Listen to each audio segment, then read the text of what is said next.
If you've been watching any kind of news this past week, in the 2 seconds out of every 10 minutes when Michael Jackson is not the topic,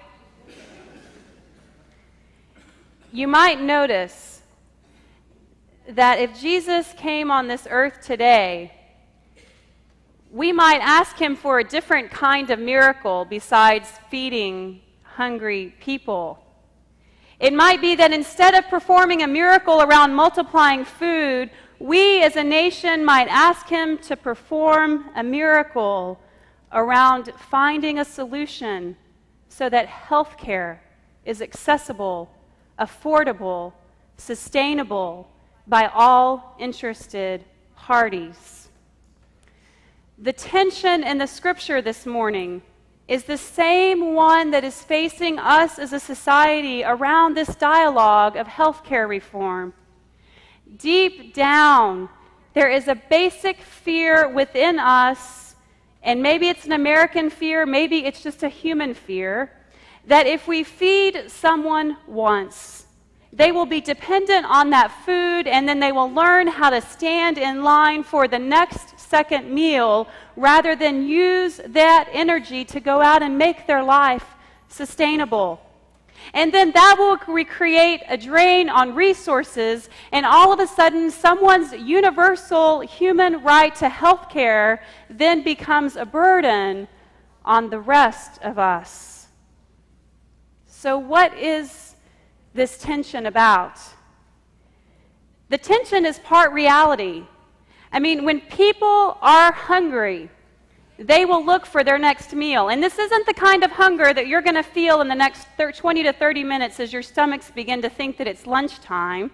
This is the kind of hunger that drives you to accept the food that is given away at places like CCS and the food bank and go, I'm so thankful for a pound of rice and a jar of peanut butter today.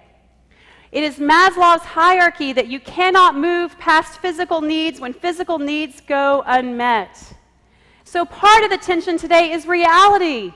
When people are hungry, they are only going to look for their next meal, and that's not what Jesus is about.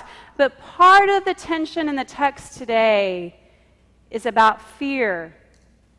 Fear on our part as the ones who have the power, who possess not living bread, for only Jesus possesses living bread, but we do possess the money and the intelligence to figure out a way that all parties in this conversation, to which each and every one of us are party to it in different ways, can have access to affordable health care. So those who don't have the power have to stand in line and say, "Sir, give us always affordable care." There is something more that we Christians can do for our friends and neighbors who have cancer. And not just those who have cancer, there is something that we Christians can do for any person, whether we know them or not, who has cancer, heart disease, depression, Alzheimer's, just about every other disease that pronounces loud and clear to each one of us at some point in our lives, we aren't going to get out of this thing called life alive. And here's what we can do. As Christians, we must care and be part of what is happening on a national level as policy is developed for healthcare reform in our country. And not just care about it as individual taxpayers and how this is going to affect our individual bottom lines. We must come to a place where we can recognize the fear that resides within us so that we can recognize it and allow it to be pushed out of our ways so that we can continue doing the work that Jesus has called us to do. Now, as a pastor, I have sat with many families through this healthcare journey. But as a spouse, let me speak aloud the other stress when a diagnosis is hit. the other elephant in the room that we don't have words for, which is this: you need money to access health care. And if we Christians are going to pray for people to have peace and healing while they are sick, peace that passes all understanding, we also need to work so that all people, that our country can come to a place where we can find a solution to this problem that is causing people to lack financial peace while they are trying to overcome the greatest journey of their lives. You see, this became very personal for our family a year ago when my husband was diagnosed with cancer.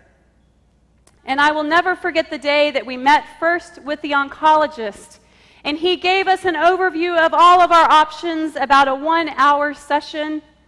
And then the nurse came in and said, "Now let me take you to the radiation specialist." And we walked down the hallway for a 2-hour meeting trying to understand all that will happen with radiation. And then after that, the same nurse came in and said, "Now let me take you to the finance office." By now, we were emotionally drained, worried, exhausted, and overwhelmed. And we needed the kind of prayers that Christians love to pray, asking for peace and healing for those who are sick. And yet our next stop, guided by the nurse, was at the finance office. And this person wanted to be as caring and compassionate as she could be, and I would not want her job for all the money in the world. She had to figure out what our insurance would cover, and then she had to look at us and say, "How will you cover the rest of this?" She assured us that the doctors would work with us. She assured us that the hospital will work with us. And then she even pulled a pamphlet of a medical credit card that would help us to finance his treatment at an interest rate of 20%. At this point, we needed the kinds of prayers that Christians don't know how to pray because we don't know how to talk about it amongst each other. We needed prayers for financial peace so that we could even get the peace in this situation. Medical crises should not take families down, but it's not even a crisis that can bring a family down. I'll never forget the day about a year and a half ago when my oldest brother, who's a hospital CEO in Northern California, called me sitting at his desk in tears. For the town's matriarch, a woman who was 90+ years old, had just come into his office to try and work out a way so that her husband could stay present in the facility that he was currently in, even though their life savings was running out. The next option was in a town 100 miles away, and she couldn't drive that far, so she was facing only being able to see her husband once a month when her kids could take her. My brother told me that in tears, this 90+ woman looked at him and said, "How did it come to this? We did everything right." As Christians, there is something more that we can do than make a casserole or send a card or sit in a waiting room. And it is going to require us to muster up all of our Christian training and knowledge and ethical understanding to care about what policies are being made on our behalf. It's going to cause us to sit down and have conversations with people that believe differently from us and disagree with us. It will cause us to surface our fears and release them, but most importantly, it will cause us to get involved. Write a senator, call a representative, get more information, study the issue. In fact, this is who we are at our best as United Methodist, being involved in the midst of major social change.